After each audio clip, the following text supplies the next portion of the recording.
Olá, olá, bem-vindos e bem-vindas ao Dev Talk. Hoje nós vamos fazer um episódio especial aí, um episódio diferente, com nova dinâmica. A gente vai tentar trazer um episódio antigo que a gente já conversou numa mesa gigante, que era uma outra dinâmica que a gente tinha aqui no Dev Talk há muito tempo atrás.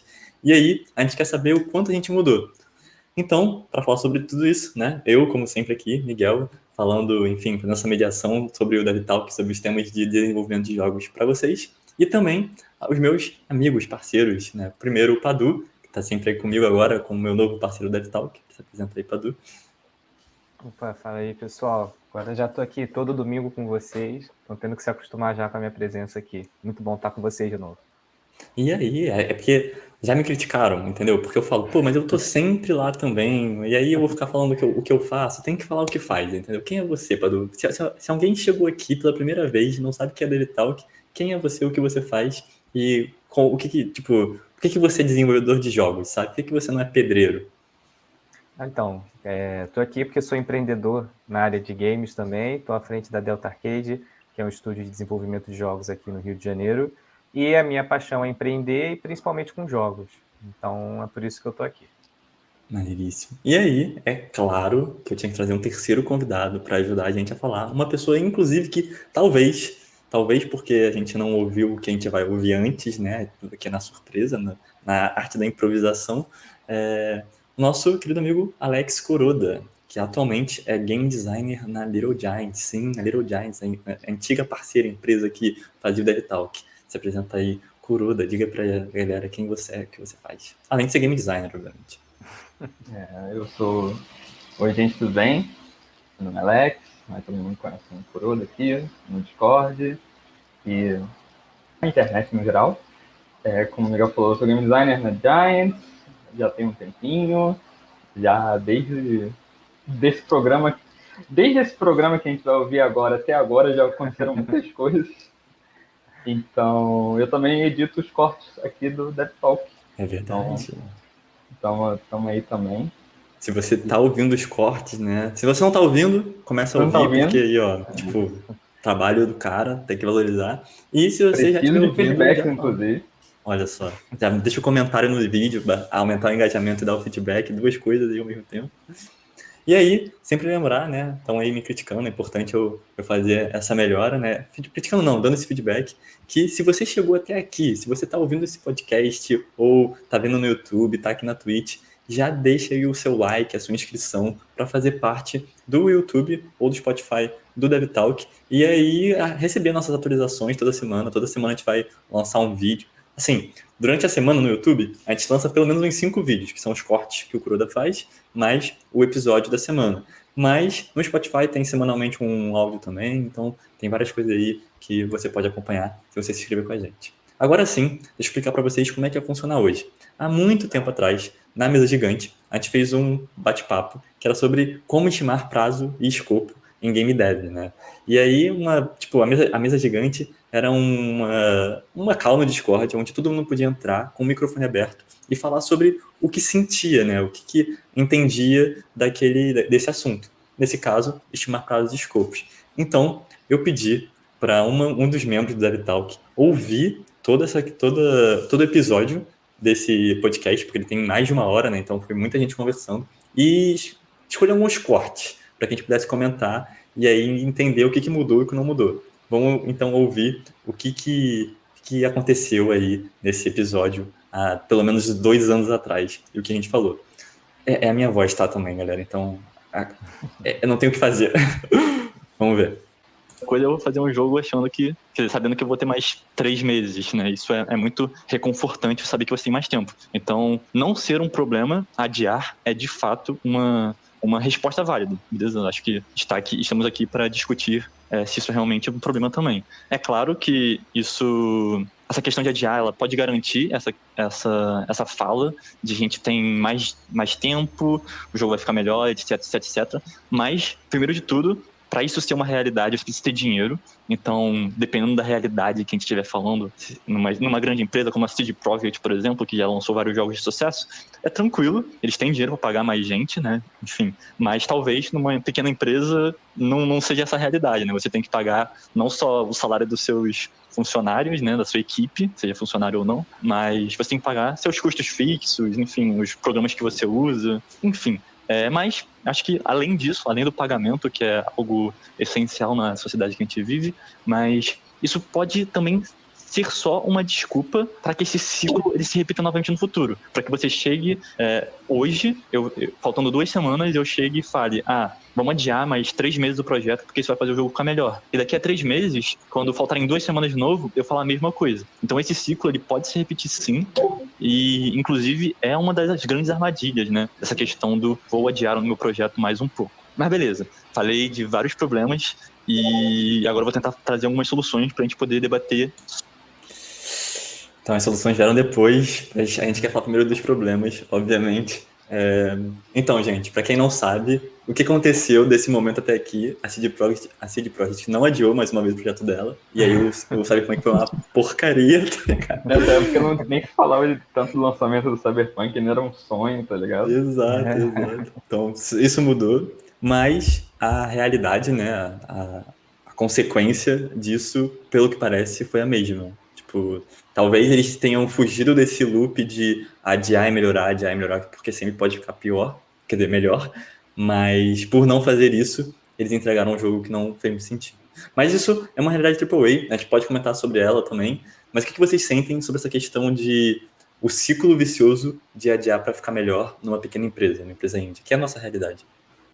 Eu queria começar, na verdade, jogando uma frase que, por coincidência, essa semana eu escutei. E aí eu queria saber se vocês concordam ou não. É até a frase do Shigeru Miyamoto. Então, assim, vocês falarem que discordam. Cuidado. É difícil, né? Mas eu posso. Por isso que eu estou jogando para vocês, entendeu? Uhum. Eu falo depois. Mas talvez você já tenha escutado, né? Que ele disse que um jogo atrasado tem chances de ser avaliado como bom, mas um jogo feito com pressa, lançado com pressa, ele é eternamente ruim. E aí eu queria ver, vocês concordam com essa frase? Lembrando do contexto também, né? O Shigeru Miyamoto, ele é de uma época que o jogo ele tinha que ser lançado 100% perfeito, eu trabalhava com um estúdio grande, sai um pouco dessa realidade do estúdio indie, mas até que ponto vocês concordam ou não com essa frase do nosso querido Miyamoto? Vai lá, Kuroda. Cara, eu vou dizer que eu concordo, mas sempre levando em conta a nossa realidade, né? Porque tem realidades que isso é possível. O Miguel do passado falou muito bem que a questão de adiar é a questão do dinheiro.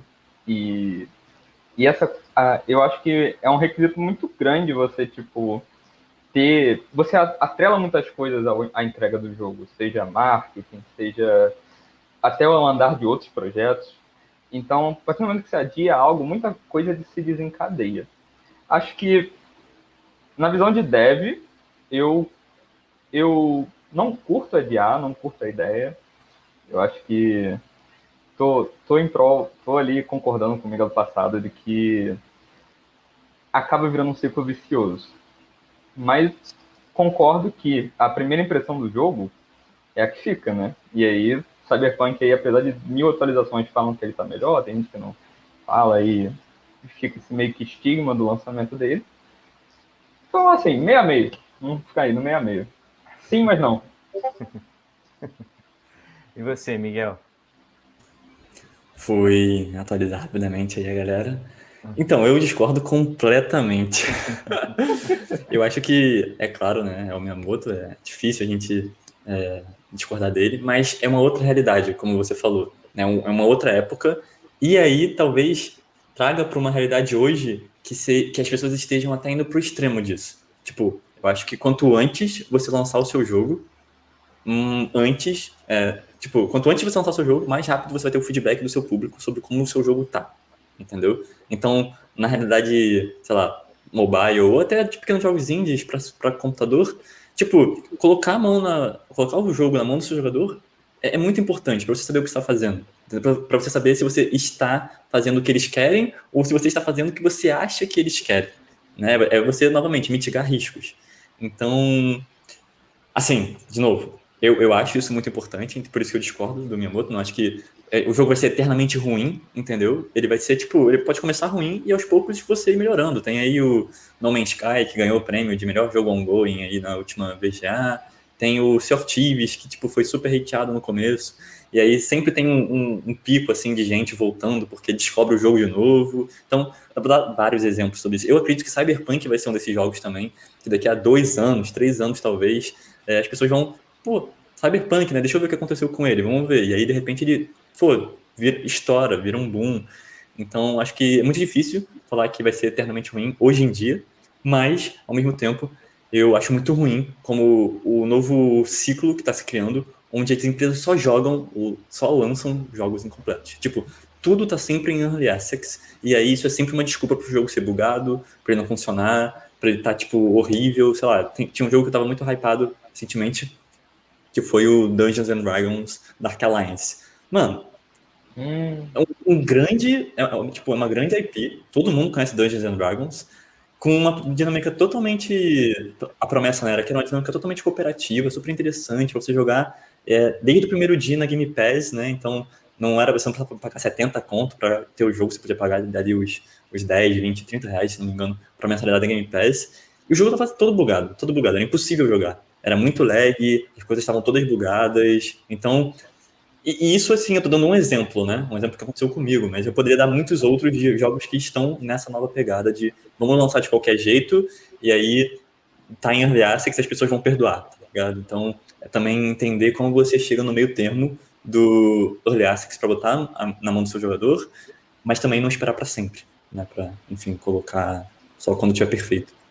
E tem uma coisa também, né? Quando a gente para pensar que o contexto do Miyamoto, principalmente quando começou a trabalhar, a gente falava só de mídia física, né? É verdade. Então, assim, hoje é muito mais fácil você pensar que o jogo, ele daqui a 2 anos, ele pode vender porque ele vai continuar ali, e você não tem um número de cartuchos que vão ficar completamente largados no estoque sabe, Na loja, né? dos Sim, grandes sim. varejistas e tal, né? Então, acho que a chance de você resgatar um jogo hoje é muito maior do que você no passado resgatar esses jogos, né? Mas eu ainda acho que tem um outro ponto, que é a questão do prejuízo, né? Quando a gente está falando de um investimento pequeno, um jogo pequeno, é uma coisa, por exemplo, um Among Us que foi lançado em 2018 e ele bombou em 2020. Com certeza, o tanto que o jogo faturou nesses últimos anos, ele acaba compensando um pouco aquele período que ele vendeu menos e tal, mas um jogo com menos investimento de um estúdio pequeno. Quando você tem um projeto, né, multimilionário, em que você tem investidores que colocaram muito dinheiro, eu não acho que eles estão dispostos a esperar as pessoas redescobrirem esse jogo, né? Então, quando a gente fala, seja do Cyberpunk ou qualquer outro projeto, né? Se eu fosse investidor, eu não quero esperar por um acaso, daqui a 5 anos alguém redescobre e ele bomba, porque o investidor ele quer o retorno daquele dinheiro que ele colocou ali, né? Então, até que ponto vocês acham que isso impacta também, só que o quanto que também não é um tiro no pé, né? Porque ao mesmo tempo que o investidor ele acelera para o jogo ser lançado porque ele precisa daquele retorno, mas aí você vai lançar um jogo que você sabe que está bugado, e assim, não são bugs pontuais, você sabe que ele vai quebrar ali, né? Você vai impactar. Então, até que ponto isso funciona? Ou até que ponto dane-se? Porque eu já vi várias matérias falando que, assim, Cyberpunk vendeu muito. Então, por mais que ele tenha sido lançado quebrado, você tem mais uma quebra de credibilidade do estúdio, de quem estava à frente, mas os investidores, eles conseguiram, de certa forma, ter o retorno que eles esperavam. Então, até que ponto não tem isso também, né? Do investidor, ele, cara, dane-se se vai quebrar ou não, porque eu já sei que a pré-venda é bizarra, eu sei que muita gente vai comprar, e por mais que a gente considere aquela taxa de devolução, vai ter gente que vai devolver, talvez o lucro ele acabe superando essa questão de continuar jogando para frente, né? Aí, o que vocês acham disso? Eu ia comentar que tem também dois pontos, que é a questão do hype. Tipo, isso que o Miguel falou, real é uma coisa sobre essa cultura que tá sendo, sabe? Tipo, de você lançar o jogo incompleto, mas a galera, por causa do No Man's Sky, por causa dos jogos que deram certo nisso, ficam nessa expectativa, tipo, vou comprar o jogo aqui, mesmo que ele venha ruim, um dia ele vai ficar bom. E talvez seja verdade, mas não é a realidade de todo estúdio de jogo conseguir fazer isso. E, na verdade, na realidade, na maioria dos estúdios de jogos conseguir fazer isso. Então, isso não pode, na minha visão, isso não pode muito que virar a norma, sabe? Porque a partir do momento que você lança um jogo e, que nem você falou, você quer o retorno financeiro. E ainda mais, como menor seu estúdio for, mais rápido você vai querer aquele retorno. Porque tem vezes que tem estúdios que você vende almoço para comprar janta, sabe? Então, principalmente aí o estúdio começando. Então, eu acho muito difícil essas duas realidades, né? Colocando lado a lado. Parece que com estúdios grandes as pessoas parecem, por causa do passado, parecem ter mais... como é que se diz? Eles deixam mais, sabe? Eles são mais... Mais flexibilidade. Parece que os estúdios grandes têm mais flexibilidade nesse sentido do que os estúdios pequenos. Eu não sinto que os estúdios pequenos têm muita essa chance de lançar e ficar lançando. Óbvio que caso a caso, né? Mas falando aqui no geral. Sim, sim. Na verdade, eu não sei o quanto isso é uma cultura, o quanto isso é uma coisa muito da gente, né? Porque, vou pegar agora, então, para estúdios pequenos, certo? Tem o Lenda do Herói, né? A gente conhece, já trouxe o Rafael Bastos aqui várias vezes, e ele fala abertamente sobre isso, sobre como o Lenda do Herói, no começo, nos primeiros anos, não vendeu quase nada, e aí depois de muito tempo, depois de muito engajamento, depois de muita presença dele nos lugares, depois de ele falar com muita gente, é que o Lenda começou a ser conhecido e aí estourou, né? Vendeu muito mais. Então, até que ponto, uma vez que você não tem um jogo... Eu sou muito do time do lança logo, sabe? Tipo, real mesmo. Porque uma vez que você tem um jogo na rua, o mínimo do mínimo, você vai saber o que as pessoas não gostam nele. Então, tentando trazer para o nosso papo macro aqui, do como chamar escopo e prazo, né?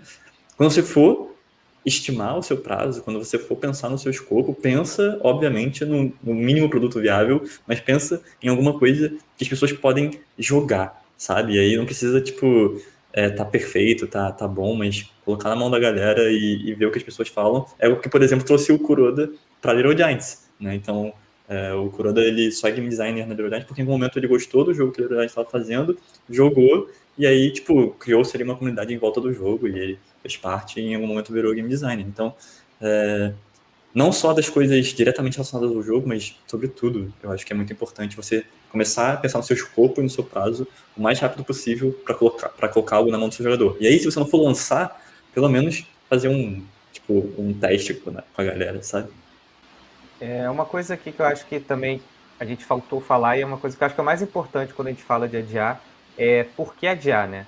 Porque assim, a gente sabe que jogos atrasam, né? Tá cansado de ver isso acontecer, mas por que a gente atrasa? E aqui, relatos pessoais meus, né? Quando eu atrasei o lançamento de um jogo.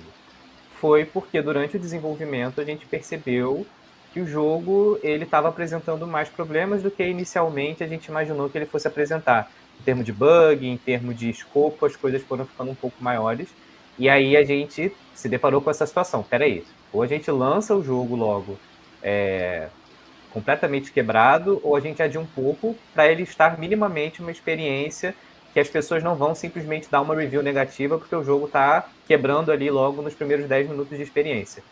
Mas, obviamente, aqui a gente está falando de um atraso de 2 semanas de lançamento. A gente não está falando aqui de um jogo que ele vai atrasar meses e meses. E eu penso também na questão do indie, né? Que é exatamente o que o Kuroda falou. Que, cara, você precisa lançar logo porque você precisa que o jogo comece a faturar. Quanto mais tempo o jogo não está na loja, é menos tempo e menos exposição e menos venda. Então, mas o que faz um estúdio decidir por atrasar o lançamento? Porque essa questão de, será que o jogo tá bom? Dá para o jogo ficar melhor? Sempre dá para o jogo ficar melhor. Se a gente for ficar procurando, não, eu posso acrescentar uma mecânica aqui, eu posso colocar... alguém lá na primeira review lá de beta teste falou que seria legal acrescentar, aí você tenta colocar, e aí aquilo ali... Então, assim, o que vocês acham que leva um estúdio a querer levar a esse adiamento de lançamento? Posso começar? Claro, claro.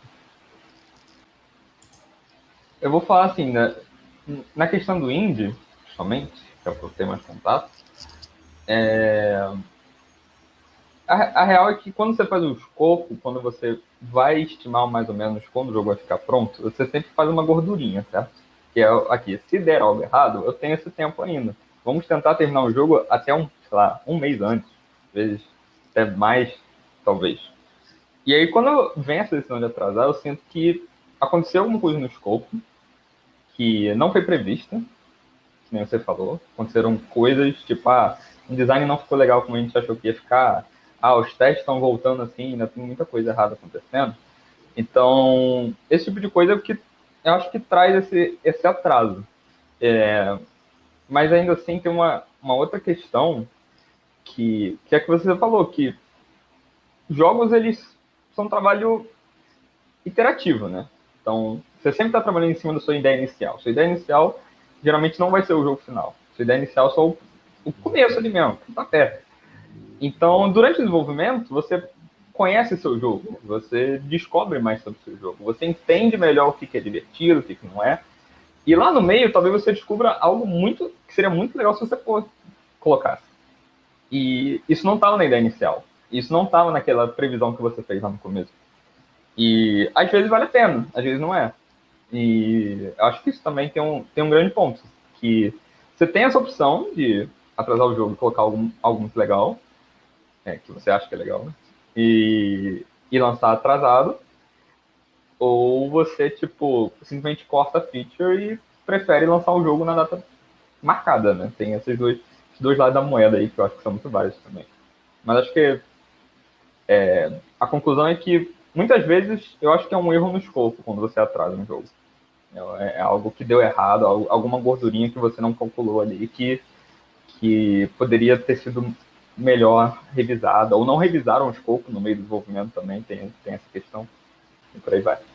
Eu, particularmente, né, com o tipo de escopo que eu trabalho, que eu acho que a maioria dos indies trabalham, né, jogos de escopo pequeno, o que eu gosto muito de fazer é ter aquele coração ali do jogo, né, aquilo que é o que você desde o início planejou, e depois eu vou colocando como se fosse sub-features, né, assim, olha, isso aqui seria legal de colocar, mas não é essencial para o jogo funcionar, se for colocar vai atrasar, né, e aí, depois que eu lanço o jogo, é meio que aquele termômetro da recepção, porque se o jogo começa a ter uma comunidade, um engajamento, opa, talvez valha a pena atualizar, colocar uma DLC, escutar o que o pessoal está falando.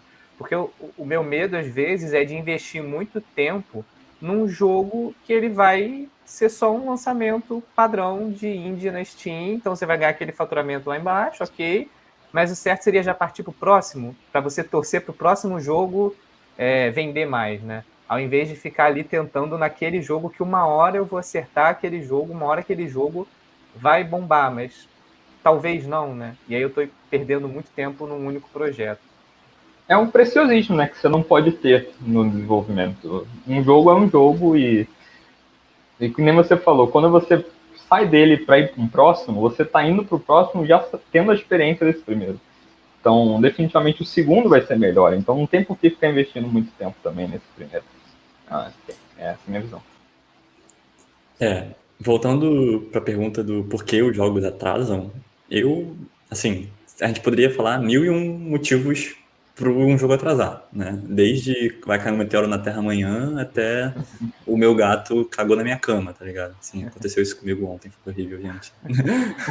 Mas, então, tipo, tudo pode ser um problema para o jogo atrasar. Então, se tudo pode ser um problema para o jogo atrasar, e tem até uma área da gestão que é para isso, né, que é a gestão de riscos, né, o que é mais arriscado acontecer para que você consiga ou não entregar o seu jogo, você consiga ou não atingir o seu público, o que você pode fazer para tentar solucionar esses problemas, certo?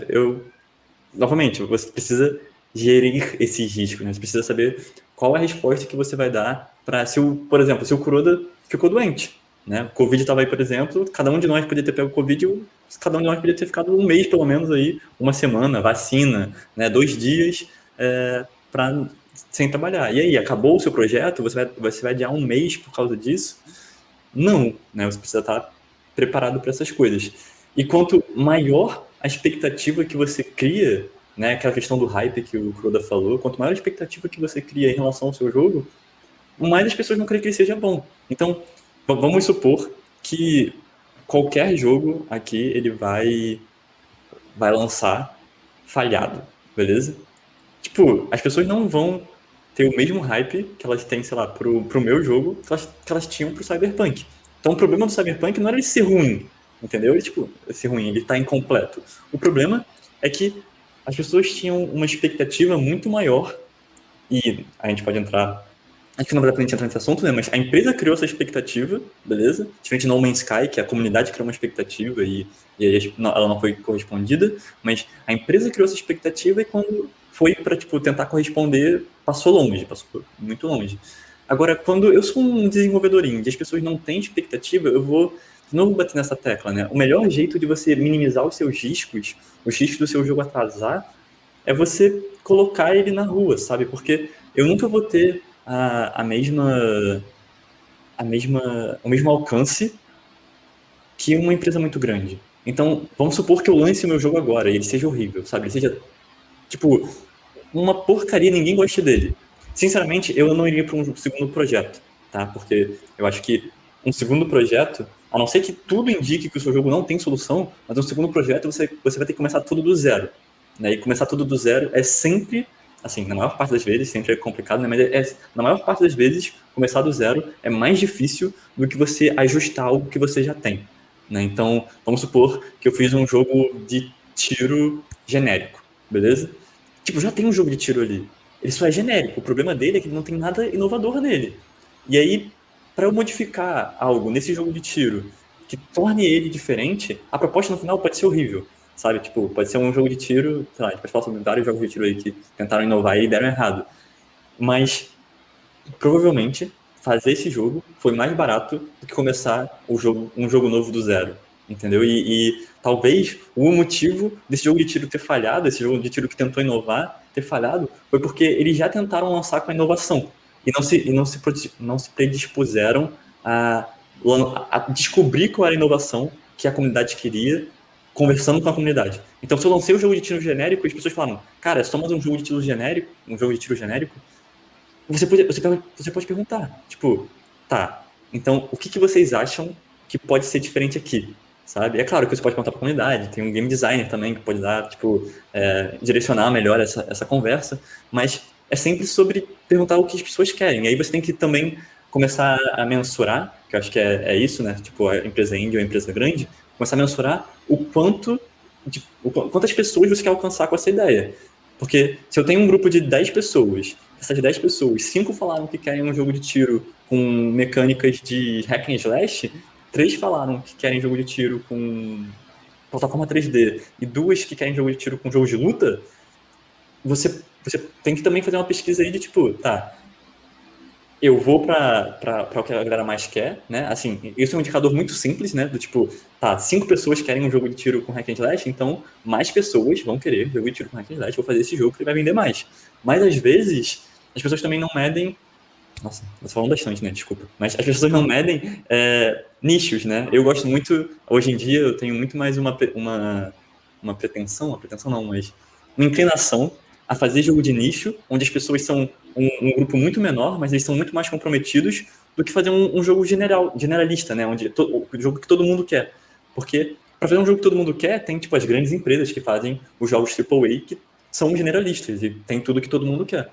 Então, sei lá, quando você é indie, para mim faz muito mais sentido você fazer um jogo nichado, porque é uma galera que quer algo específico e esse algo específico talvez você consiga fazer.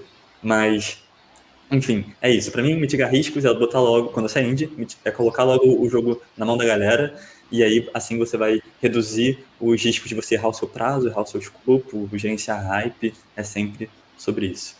Antes de vocês responderem, uma coisa. Vai, fala. Mas última rodada, e aí eu vou ver o outro áudio aqui, outra parte do áudio, beleza? Vai lá. O que eu quero falar também é antes desse áudio. Aí você deixa vai lá, pode falar. Não, eu ia falar algo rápido que também, como designer, pode chegar num momento onde você tem que se ver obrigado a, tipo assim, escolher quem é seu filho preferido dentro do jogo, sabe? Então, tipo, você tem que Você tem que estar preparado para cortar algumas coisas. Tem coisas que não vão conseguir entrar e tem coisas que vão ter que ser sacrificadas em prol de lançar o jogo a tempo, sabe? Então, que nem o Padu falou, você tem que ter aquele coração no jogo muito bem definido. E você sempre tem que se perguntar, isso aqui melhora o coração? Isso aqui está de acordo com o que eu quero? Isso aqui está agregando? Se não tiver, geralmente, e ainda está para ser feito, geralmente você vai cortando ou adiando isso, e sempre focando no que for essencial para você lançar o seu jogo. Porque se o jogo não tiver esse coração, esse core bem definido, já não tem muito. Já está meio errado, sabe? Lá na frente você vai tentar voltar nisso e vai atrasar ainda mais. Então, eu ia dizer que, como designer, você tem que estar preparado e tem que saber esse core, tipo assim, desde o começo ou durante o desenvolvimento, bem, bem cedo, para lá na frente você não ter que se preocupar em, tipo, o que eu faço agora, o que eu corto, o que eu não corto. A minha pergunta ela é um gancho para colocar para rodar a próxima parte, por isso que eu queria falar, que é porque assim, a gente viu hoje basicamente que duas coisas podem fazer você atrasar o seu lançamento. Ou é porque você está querendo sempre melhorar demais, e aqui eu acho que é consenso entre a gente que não, a gente tem que lançar com esse coração, e se o jogo tiver uma recepção muito grande, aí você pensa em trabalhar essas novas implementações, mas a outra opção é porque, cara, deu problema no seu planejamento. E aí vai vir a pergunta, por que é tão comum dar tanto problema no planejamento de um jogo? Né? Por que é tão comum você estar chegando perto do lançamento e caramba, tá errado, tá com muito bug, tá com muito problema, a gente sabe que isso é inerente da programação, né? Quando você trabalha com isso vai ter bug, mas assim, e a própria questão de escopo, onde que começou a sair do controle, então como que a gente consegue minimizar esses problemas de lançamento por conta, com relação a isso do desenvolvimento? Eu tô curioso para ver o que o Miguel do passado colocou de solução. Esse é o áudio, galera. Vamos ver o que o Miguelzinho do passado respondeu sobre como estimar prazos aí, escopos.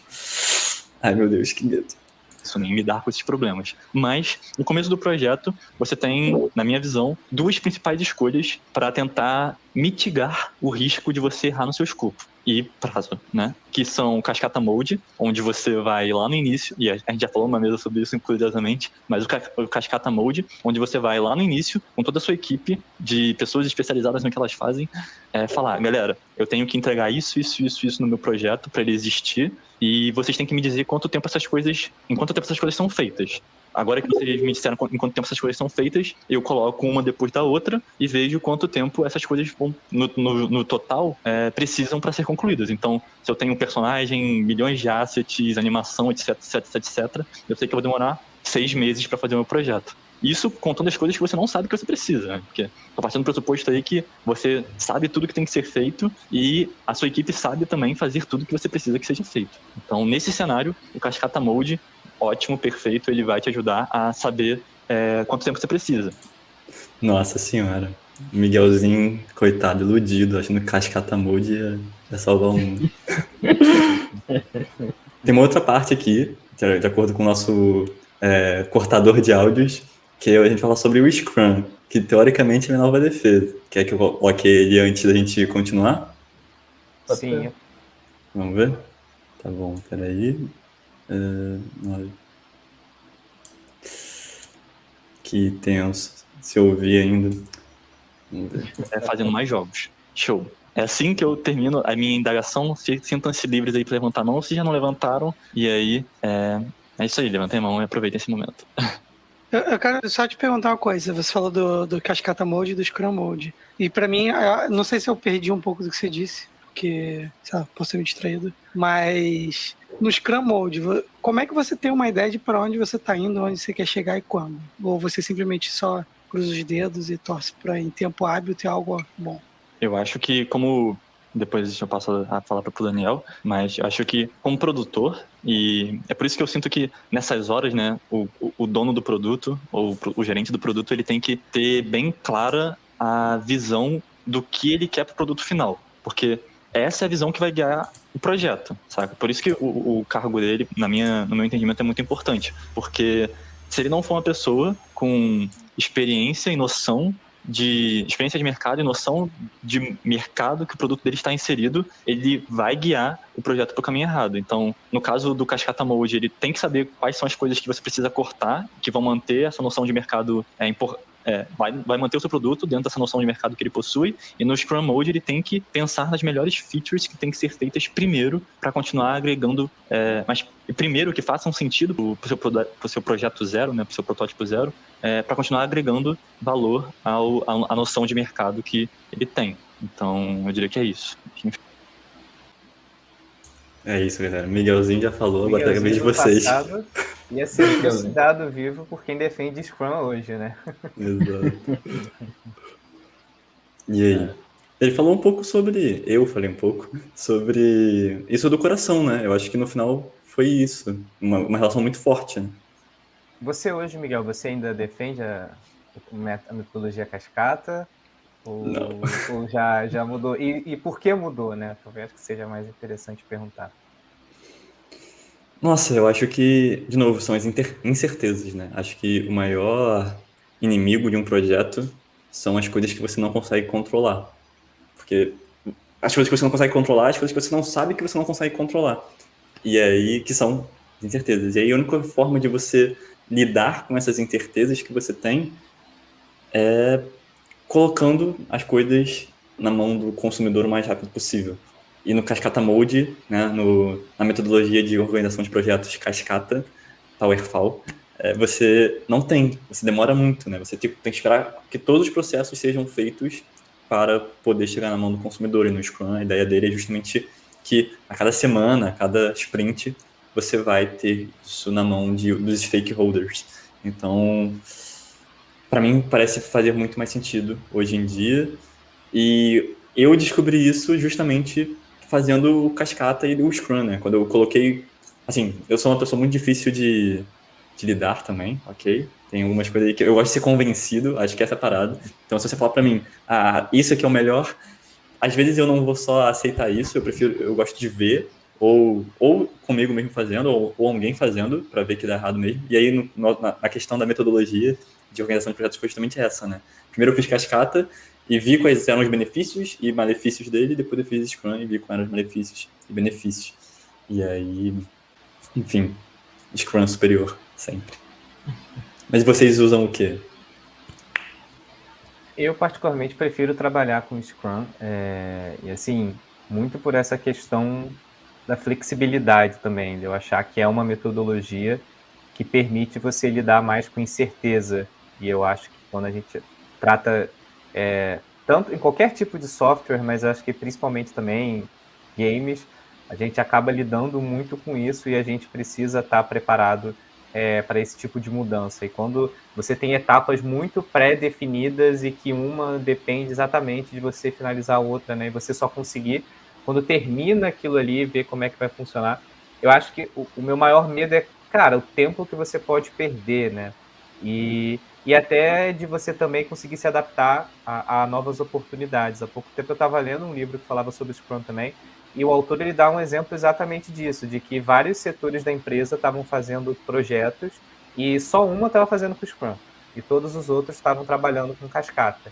E, sei lá, já tinham 6 meses de projeto e a empresa foi comprada. E aí, quando chegou o novo board, né, para redefinir os projetos, todas as equipes não tinham como atender as necessidades da empresa, porque eles estavam muito presos e já estavam com a coisa avançada no final e de acordo com o modelo que eles tinham há 6, 7 meses atrás. Ia mudar tudo. E essa equipe que estava trabalhando com o Scrum, não. Eles tinham só um protótipozinho ali, mas que era totalmente fácil de mexer. Então acabou que só a equipe dele conseguiu ter uma recepção mais positiva, né, dos compradores, né? Então eu acho interessante porque é um exemplo disso, né? Como que existe incerteza, e até assim, eu acho que falando de projetos longos também, eu uma vez já escutei de um game dev falando que quando você tem um jogo muito grande, pega o Cyberpunk, né, que começou a ser desenvolvido, se eu não me engano, em 2013, né? Eu acho que foi 2013, começou assim, quando que a gente sabe, né? Porque pode ter sido desenvolvido desde 2005, tá ligado? Eu acho que já falaram sobre isso, mas eu não lembro de cabeça. E o que ele levantou é, cara, o quanto o mercado ele muda em, sei lá, 5 anos, né? Aqui a gente está falando mais de 5 anos, né? Então, assim, obviamente que não é todo o caso, mas se você pega, por exemplo, a Steam e o tipo de jogo que fazia sucesso na Steam, por exemplo, em 2012, 2013, é completamente diferente do que hoje a gente vê fazendo sucesso. Então, se você pega, numa época em que jogos de narrativa eram muito mais chamativos e fáceis de se vender, por exemplo, do que é hoje, né? E aí você pega, sei lá, 2 milhões de reais e começa a fazer aquele jogo em 2013, porque naquela época isso cara, é o que todo mundo quer comprar na Steam. Mas você se programa para lançar daqui a 5 anos, né? E aí, quando você lança, aquele gênero já não é mais o que o público quer consumir. Então, se você não consegue, ao longo desses 5 anos de desenvolvimento, perceber tudo que está acontecendo, né? Ter todos esses outputs, né? Do que está tendo de mudança, do que os próprios consumidores estão pensando, eu acho que você tem uma chance muito maior de quando chega lá no lançamento, você não está mais se comunicando com o cliente, por exemplo, né? Se você só está conversando com ele no começo e depois quando entrega, né? Não sei se falei besteira aqui para vocês. Eu não tenho muito o que adicionar, eu acho que falaram bem. Eu acho que eu vou adicionar que, por mais que o Na Scrum, verdade, já que você quer adicionar uma coisa, eu vou adicionar uma coisa na sua adição, que é... A gente tá falando uma posição de produtor, né, gestor, etc. Na sua posição como pessoa que recebe as tarefas, como é que é pra você? Cara, isso que eu ia dizer. Desenvolvimento de jogos é complicado. E tem coisa que funciona para um certo caso e coisa que funciona para outro caso. Nem vocês falaram tem jogos com um prazo muito longo, muito grande, que com certeza você tem que ter essa flexibilidade ainda quando você faz as coisas, mas quando você tem um projeto só de um mês, como um hypercasual da vida, 2, 3 meses, você às vezes tem que... E pouca gente fazendo também, acho que tem essa questão. Você acaba tendo que adaptar muita coisa. E no meu caso, eu acho que lá na Giants a gente foi trocando, a gente foi adaptando, a gente foi testando tudo que dava para testar. Justo. Mas, particularmente, eu me identifico mais quando você tem pequenas entregas e você consegue visualizar o produto.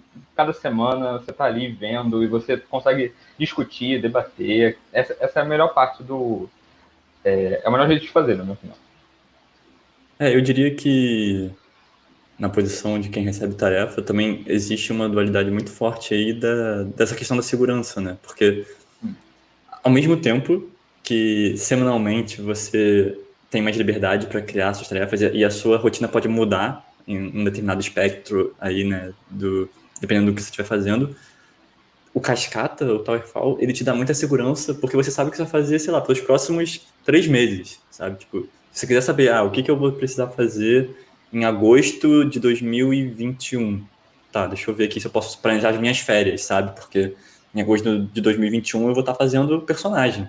Ok, personagem, eu posso viajar para Miami, tá ligado? Sei lá.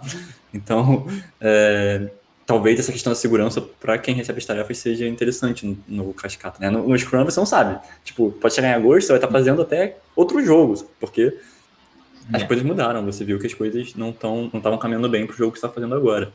Então, talvez esse ponto aí, para quem recebe as tarefas, seja importante. Pro produtor também, né? No final das contas, enfim. É o que eu ia falar ali no próximo ponto que a gente vai falar. Quer que eu bote o áudio? Não, mas antes disso, eu ia dizer que, por mais que uma coisa que eu aprendi, pelo menos na experiência, que até ouvindo o DevTalk aí, antigamente, é que, independente do método, desenvolver jogos é complicado e não tem uma solução para todos os casos. Você tem que ver o que funciona, tem que analisar seu projeto, analisar o que você quer, levar o que a sua equipe está te dizendo e, enfim. E aí é o que Vamos lá. Exato. O áudio de agora, de acordo com o nosso cortador de áudios, foi: o método tem que refletir o gosto da sua equipe e não o contrário. Tenso. Peraí, deixa eu botar aqui no tempo. Foi. Beleza. Eu vou dar uma outra pontuação e eu já deixo de antemão que é numa realidade onde a equipe é pequena, é indie, beleza? E que eu sou totalmente biased porque eu sou pessoas driven, show? Então eu sou o RH aqui da Little Giants, então eu penso sempre nas pessoas. De alguma forma isso também às vezes é ruim.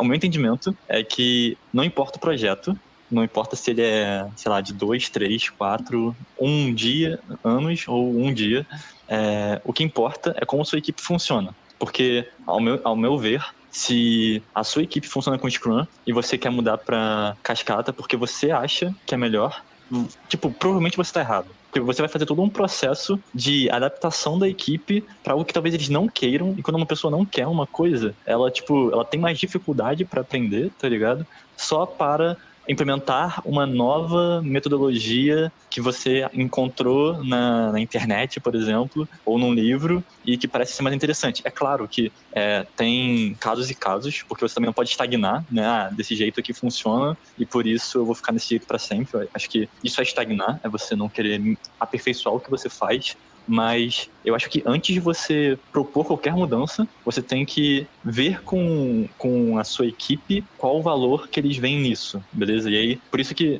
repito, o que importa é o que a sua equipe quer fazer. Se eles quiserem fazer Go Horse, galera, tipo, vamos fazer e der certo, e a equipe funcionar, acho que isso é importante também, né?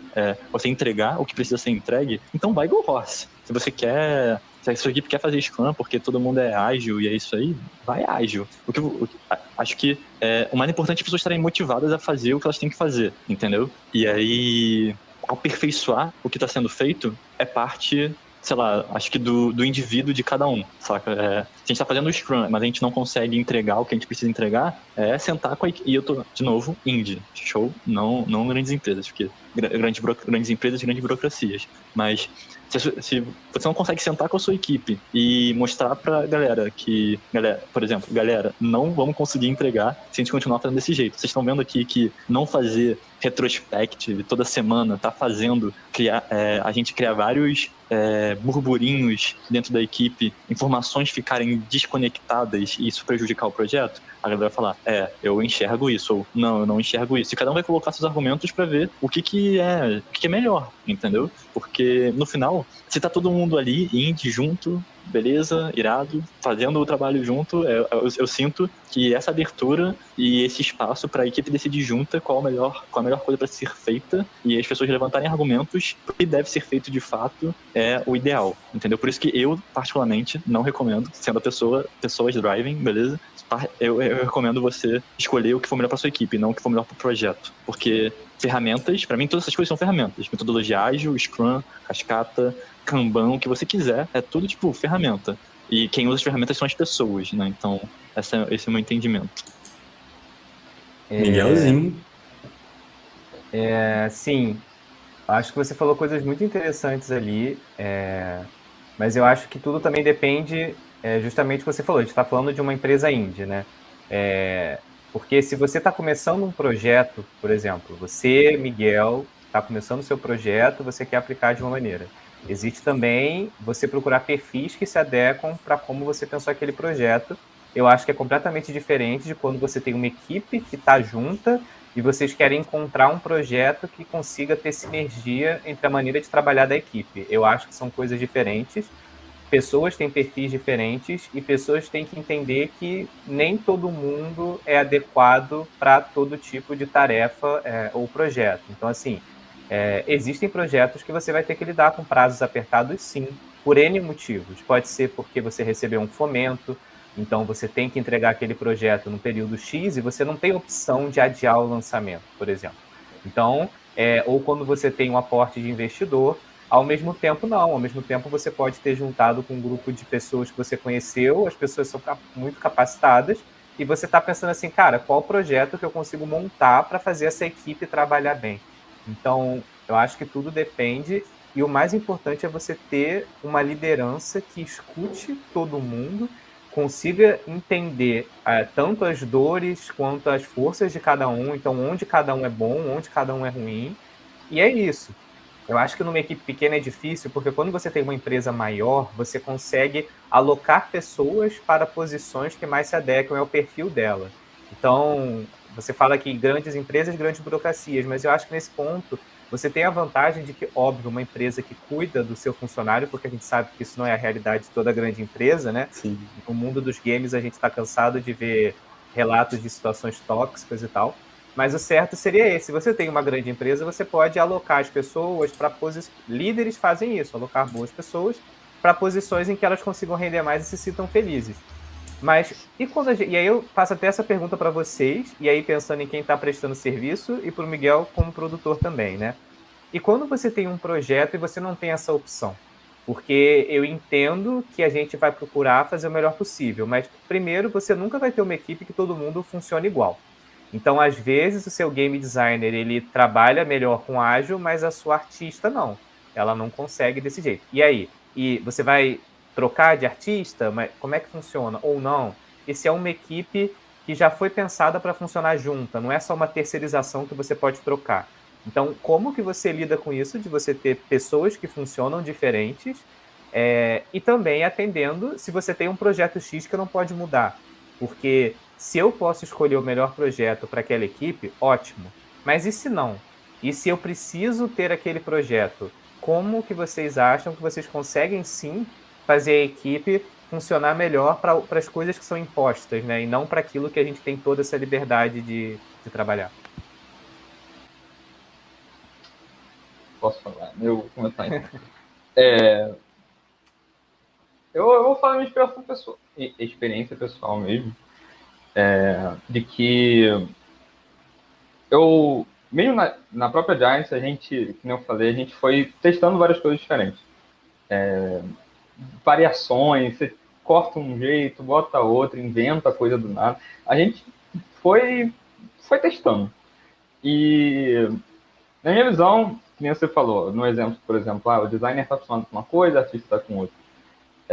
Numa empresa indie pequena, onde você tem acesso ali a todas as pessoas estão ali geralmente conversando e trocando ideias e tal, eu acho que se espera uma flexibilidade, sabe? Se espera que, tipo assim, se espera uma flexibilidade no momento que você tem que tomar uma decisão. Então, como você falou, tá chegando perto do prazo, e a gente tá vendo que não vai dar, o que a gente vai fazer?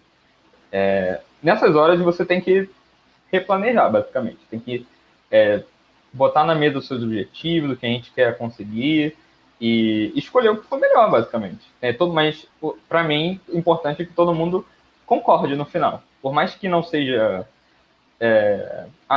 não seja a preferência da pessoa, eu acho que se todo mundo concorda que assim vai dar, é melhor do que vamos insistir nesse planejamento que a gente tinha, que a gente sabe que vai dar, e porque eu prefiro trabalhar assim, sabe? Eu acho que, pelo menos na minha visão, uma empresa indie se espera esse tipo de flexibilidade, que você consegue chegar nessa conclusão, todo mundo junto e todo mundo perseguindo o mesmo objetivo. Mas, Kuroda, quantas pessoas hoje, com quantas pessoas você trabalha?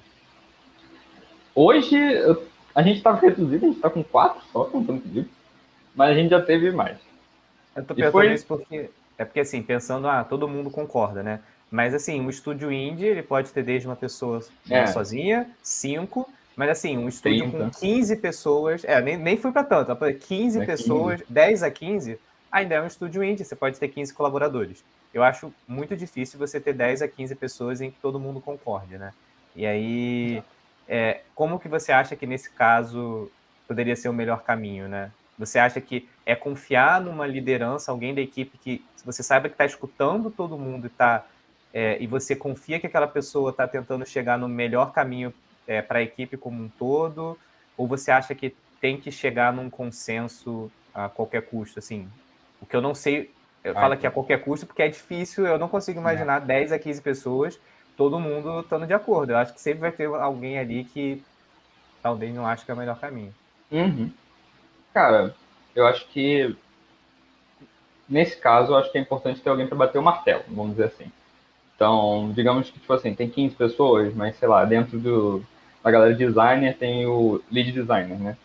Eu acho que ele vai ser o cara que tem que ouvir a equipe dele e, no fim, decidir o que for melhor para eles, sabendo, conhecendo todo mundo e tal.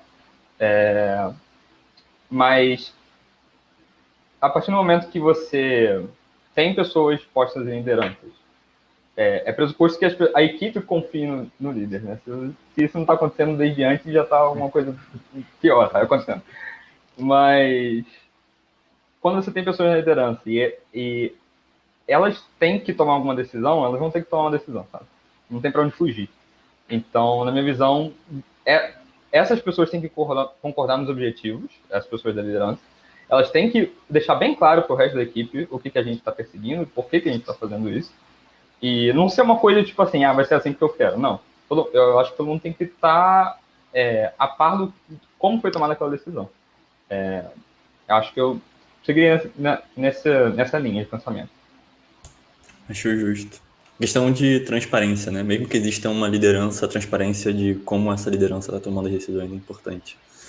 Acho que o mais importante é só saber que são pessoas ali, né? Então, eu acho que independente de quem vai ser o líder, se às vezes você tem que tomar decisões sim, eu acho que é aquilo que a gente conversa desde da nossa primeira conversa, né? A diferença de trabalho para hobby, né? Então, assim, se é trabalho, se tem profissionalismo, decisões vão ter que ser tomadas, né? As coisas têm que acontecer, mas eu acho que a gente não pode esquecer que a gente está sempre lidando com pessoas, seja o seu amigo, que é seu sócio, seja alguém que você contratou para fazer um serviço pontual, né?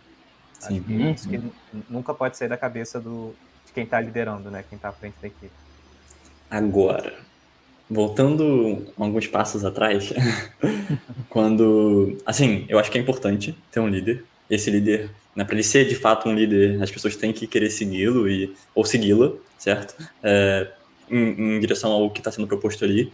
Mas eu acho importante falar sobre algumas palavras-chave aí, que quando a gente está falando de uma empresa de jogos, a gente está falando sobre responsabilidades, sabe? Então, a gente pode até ser um grupo de amigos que está fazendo o jogo aqui, a gente juntou 4, 5, 6, 10 pessoas para fazer jogo junto, porque a gente é amigo, mas a gente está fazendo algo sério, algo profissional. E aí, isso demanda responsabilidade sobre alguém ou alguéns, né? Aí, idealmente, não recomendo que sejam 10 alguéns. 2, 3 ali, alguéns, pô, show de bola. Mas essas pessoas vão ter responsabilidade. E a responsabilidade, ela traz compromissos, né, que são importantes de serem feitos e cumpridos, que na hora final, é o que o Kuroda falou novamente, alguém vai ter que bater o martelo. De preferência, o líder, e esse líder seja, né, o sócio, né, esse alguém com responsabilidade, de preferência transparente e tudo mais, mas às vezes não dá, entendeu? Tipo, a gente tem que entender que existem momentos que não dá para perguntar para todo mundo se todo mundo concorda com essa decisão que eu tenho que tomar, porque essa decisão tem que ser tomada agora. Eu posso depois, posteriormente, explicar porque eu tomei essa decisão, as pessoas podem até criticar os motivos de eu ter tomado ela, né, e falar, putz, não, da próxima vez faz diferente, beleza? Mas não dá pra falar, tipo, agora que eu tomo essa decisão, acabou. E na verdade, se você achar que acabou, tudo bem. E eu tenho até, hoje em dia, eu tenho um certo pé atrás, um receio de trabalhar com amigos, beleza? Acho que trabalhar com amigos, chamar amigos para testar o seu jogo, chamar amigos para consumir o seu podcast, eu acho que tudo isso é sempre muito sensível, né? Digo isso porque quando você coloca a parte emocional junto com a parte profissional, e na verdade a parte emocional na frente da parte profissional, e é muito mais fácil acontecer com amigos, a chance de dar merda é muito grande, sabe? Não porque você vai criticar, mas porque você vai ter receio de falar a verdade completamente para essa pessoa, porque é sua amiga. Acima de tudo, acima da relação profissional que vocês têm, ela é sua amiga. Então, qualquer coisa que afete a relação de vocês no trabalho vai afetar a amizade de vocês. Então, não só isso, né? Mas, no final das contas, até o feedback que o seu amigo te dá pode não ser 100% real, né? Admiro amizades que conseguem dar o feedback real, mas a realidade é que se o seu amigo tá, tipo, jogando o seu jogo, não é porque ele gostou do seu jogo e aí ele achou o seu jogo, entendeu? É porque você pediu para ele jogar o seu jogo. E aí ele aceitou jogar o seu jogo porque é você, não porque o seu jogo chamou a atenção dele.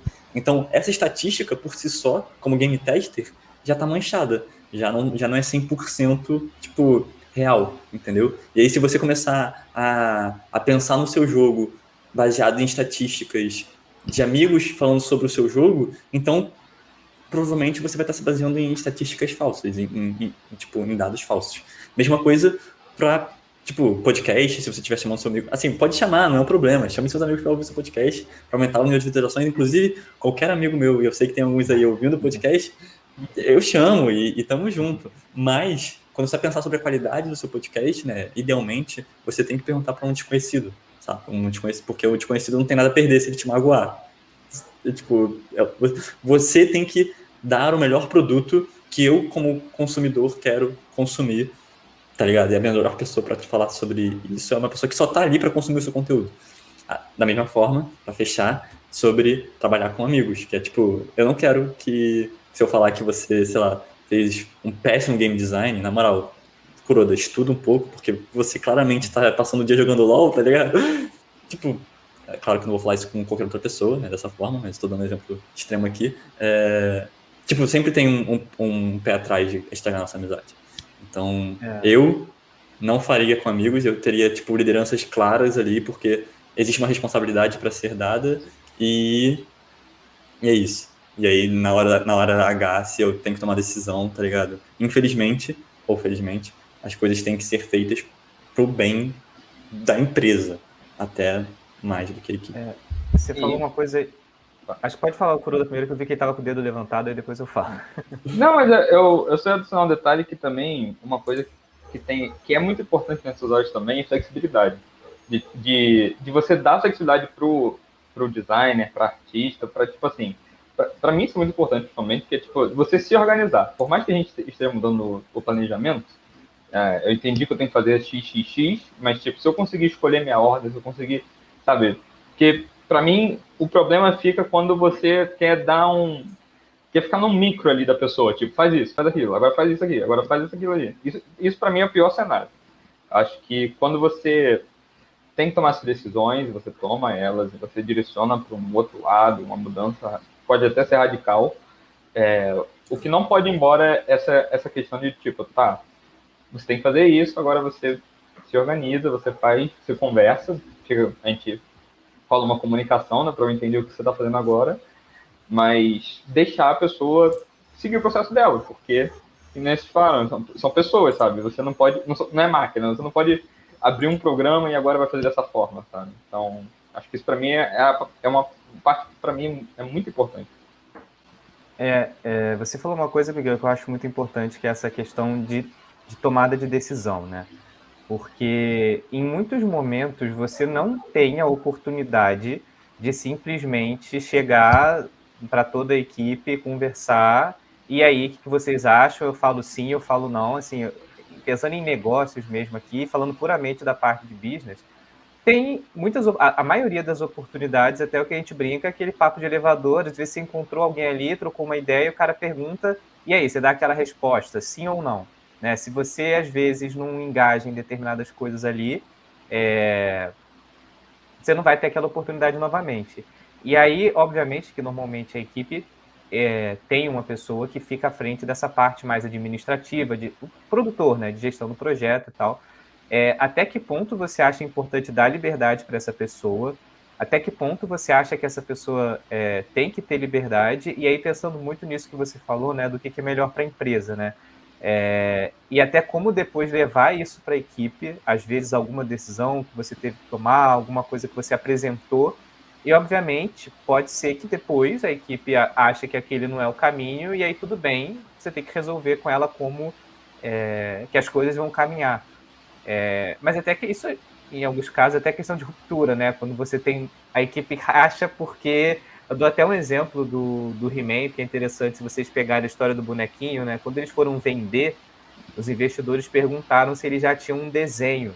E eles não tinham, mas o cara respondeu na hora que tinha, porque ele sabia que era aquilo que ia levar a investir no projeto, né? Então, fazendo uma brincadeira aqui, imagina que nós três, a gente é uma equipe, aí eu tô numa reunião com o investidor e o cara pergunta se um jogo que a gente está fazendo...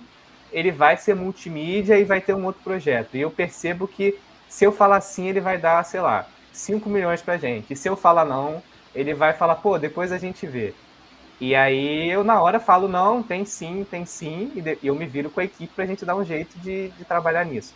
E aí eu chego para vocês e falo, olha, eu falei que a gente estava fazendo isso aqui também. E aí? Até que ponto vocês acham que é certo a pessoa tomar aquela decisão ali e depois chegar para vocês e falar, galera, ou era aquilo ou a gente não ia ter. E agora? Como é que a gente faz? Vocês topam? Vocês acham que a gente cai fora? Ou então, né, o que faz? Chama outras pessoas para... Porque também isso é possível, né? Talvez aquela parte da equipe não queira trabalhar naquele projeto específico, mas perceba que é uma oportunidade do estúdio crescer e fala, não, então vamos contratar uma equipe, já que são 5 milhões, a gente consegue contratar pessoas para trabalhar nisso, e a gente continua fazendo, né? Se vocês acham que esse é o caminho, mas obviamente eu não estou aqui mexendo com questão de visão do estúdio, porque eu entendo que você tem aquela visão ali inicial, então aqui na Delta Arcade a gente tem muito essa visão de que a gente considera que jogos passam mensagem. Então a gente é muito preocupado com a mensagem que o jogo vai passar, e não que todo jogo tenha que ser filosófico e tal. Não, é no sentido de que jogos passam mensagem, então a gente toma cuidado com isso para não passar uma ideia errada, né? Então, o quanto que eu não toparia um projeto que eu sei que vai contra o que a equipe acredita, né? E eu chego lá e falo, olha, a gente vai fazer esse jogo aqui que é contra tudo que todo mundo acredita.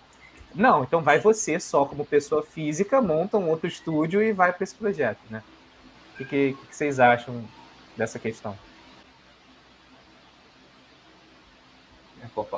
Quer falar, amigo? Pode falar. Não, é você, fica à vontade. É algo curioso, porque aconteceu algo parecido com a gente. E foi meio que um processo, assim, de, tipo, tem essa oportunidade. Não foi assim, tipo, galera, eu tomei a decisão, vamos que vamos. Não foi assim. Foi tipo assim, tem essa oportunidade aqui, é bem diferente do que a gente está acostumado a fazer. Inclusive, foi... Até então a gente não tinha feito isso ainda. Mas vai garantir que a gente consiga se manter, sabe? E foi um processo, cara. Tipo, eu acho que nessa hora que cada um tem que tomar a sua própria decisão, sabe? Eu acho que não tem muito como um caminho certo nesse caso.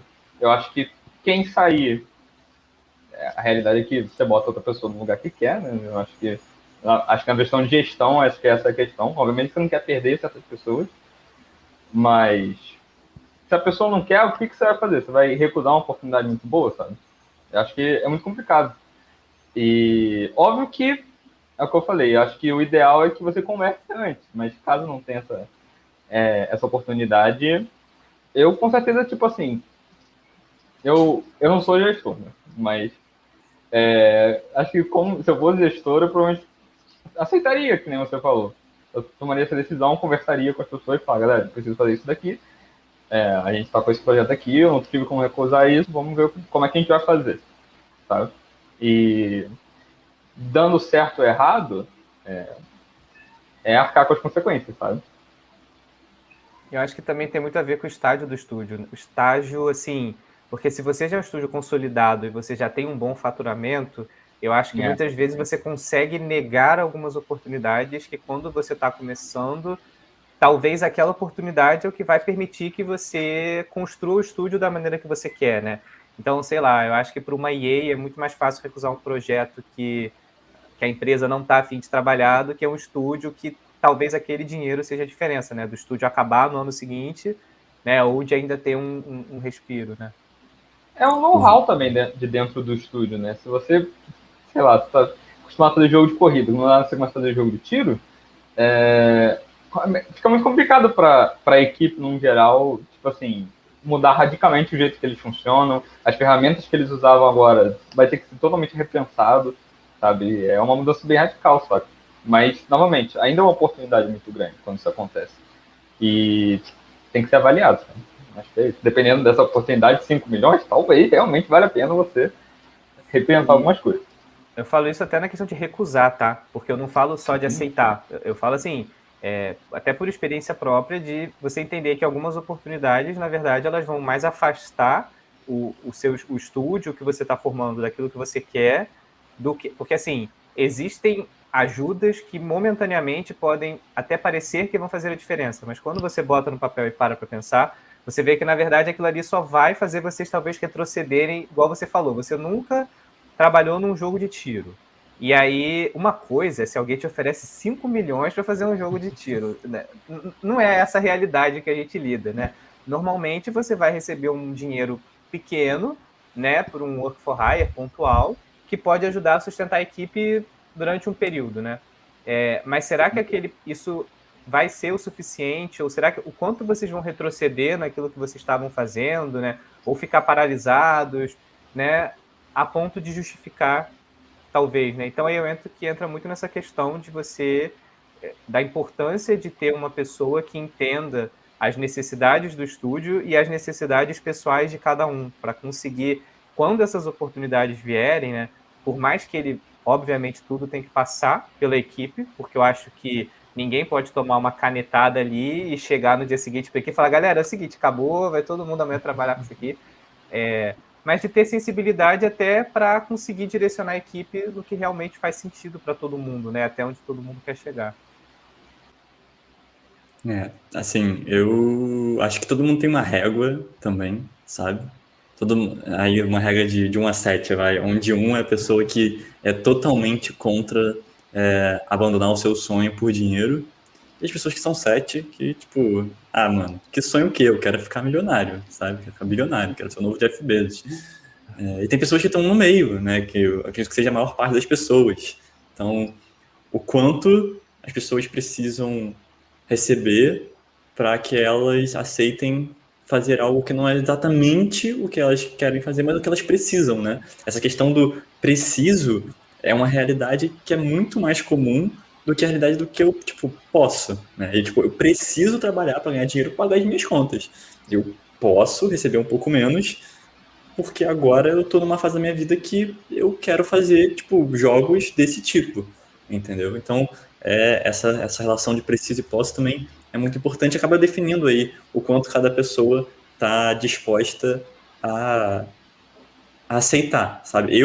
Assim, o meu entendimento é que quando você cria uma sociedade com alguém, essa régua tem que estar muito igual aos seus sócios, sabe? Tipo, se você for uma pessoa que tá desesperada por dinheiro e o seu sócio é uma pessoa que, tipo, não preciso, então a chance de ter muita discussão, e de novo, tipo, discussão vai ter sempre, mas muita discussão que não vai levar a muito lugar, porque vocês querem coisas diferentes, é muito grande. E aí eu faço a relação, eu gosto sempre de exemplificar com um namoro, tá ligado? Porque é isso, né? Um casamento. Se você quer, vou botar um exemplo esdrúxulo aqui de novo, né? Tipo, se você quer ter filho, a pessoa com quem você tá casando não quer, vocês têm uma coisa aí, tipo, que do princípio já diverge para caminhos, para futuros diferentes, sabe? Eu acho que quando o futuro que vocês estão vendo é diferente, não importa os obstáculos aí, as coisas que aconteçam no meio, né? Se você aceitar um projeto de 5 milhões ou você não aceitar um projeto de 5 milhões.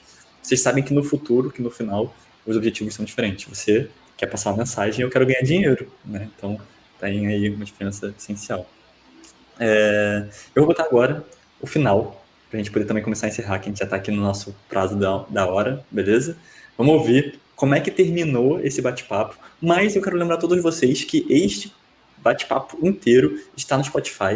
Eu vou mandar o link para que vocês possam acessá-lo e ouvir. Assim, de novo, não fui eu que cortei, tá? Eu vou botar toda a culpa no nosso computador de áudios, mas muitas pessoas falaram durante essa conversa, mais do que eu, ok? E aí vocês podem ter acesso a tudo que todo mundo pode contribuir através aí desse link. Então acessem, ouçam no Spotify e aí, enfim, depois ouçam aqui de novo para ver o que mudou. Eu, particularmente, acho que mudou bastante, então tem muita coisa maneira aí para saber. Agora, vamos ver o final, ok? Caso vocês não forem ouvir, tudo bem, não faz parte.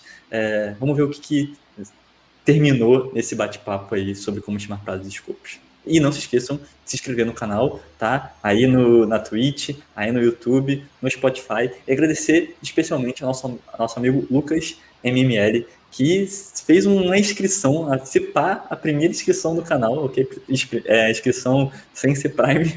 Então, muito obrigado, Lucas. A gente continua se vendo por aí, criando mais conteúdo maneiro para vocês. Vamos lá!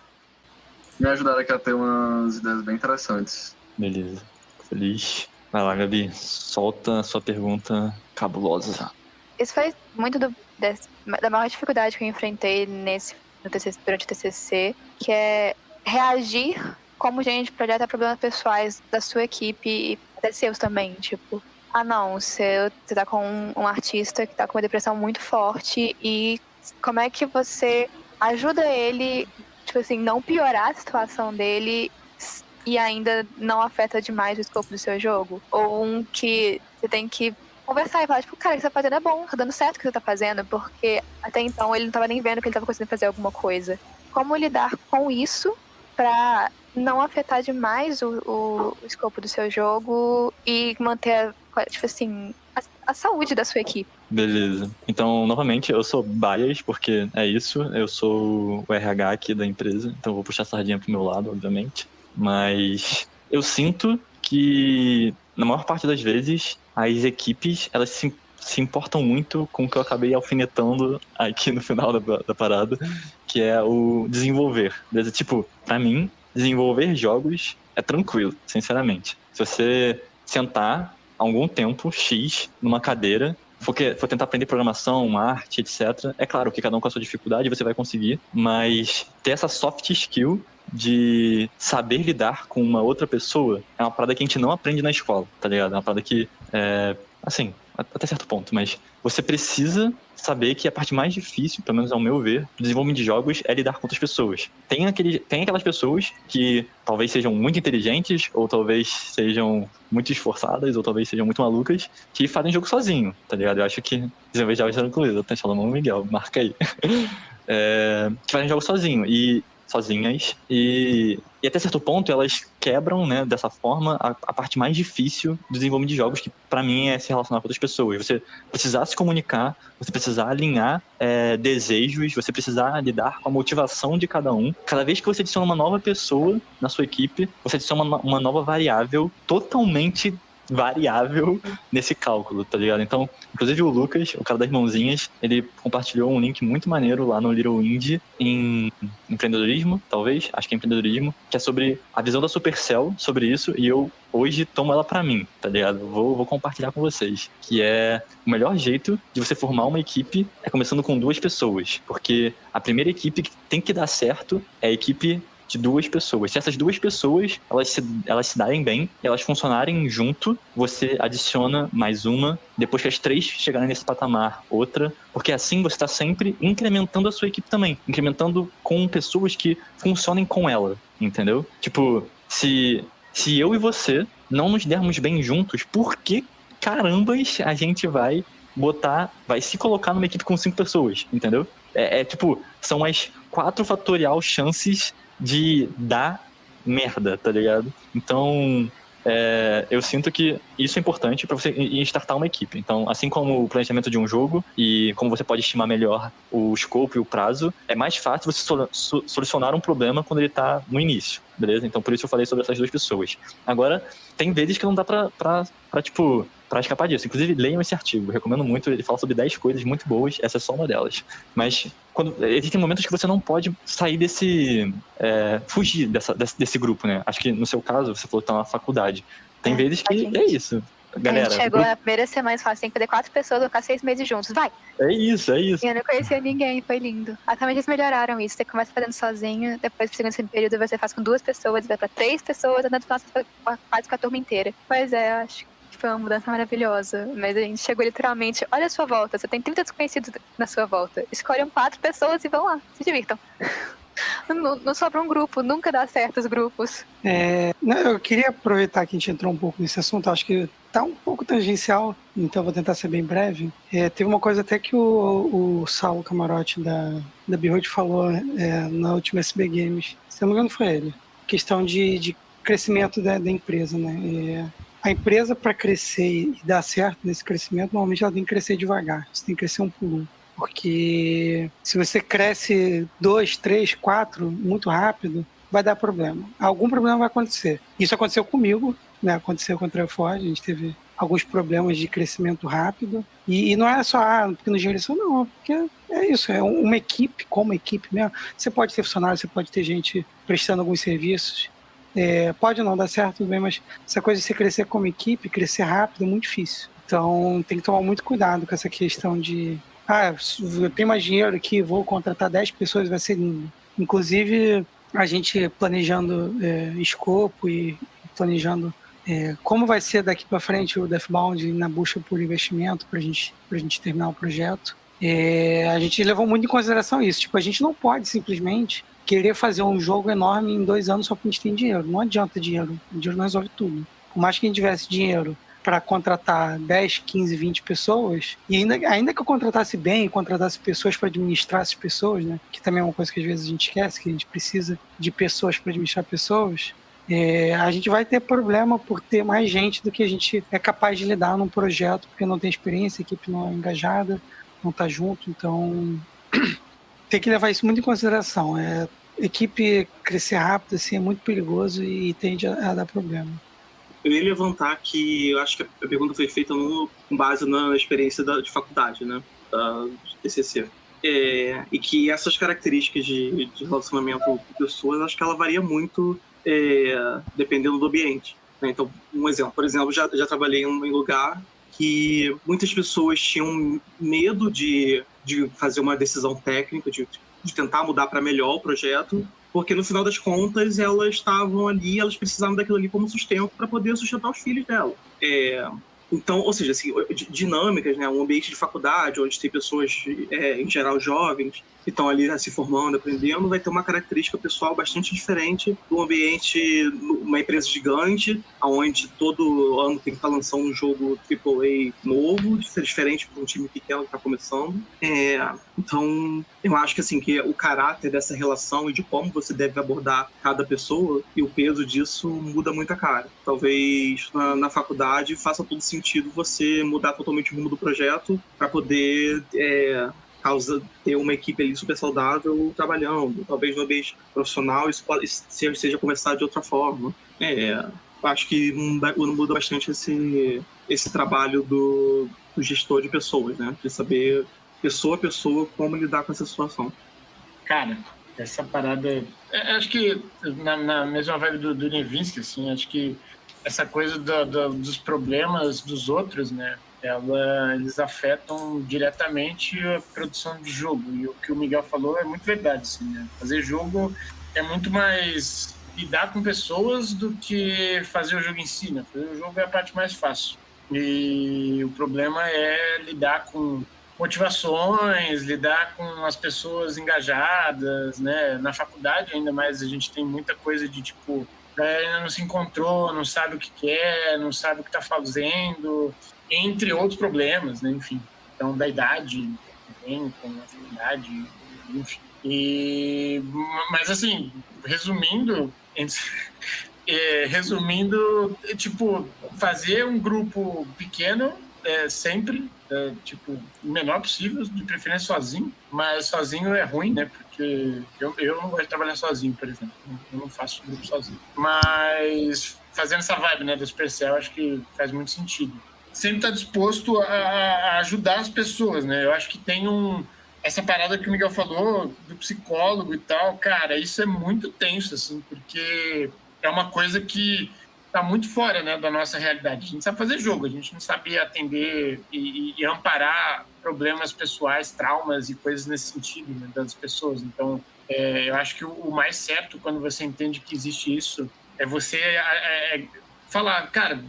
vai ver um psicólogo, né? No máximo, assim, e é isso, tipo, porque essa pessoa vai poder te ajudar de alguma forma, eu realmente não tenho como te ajudar.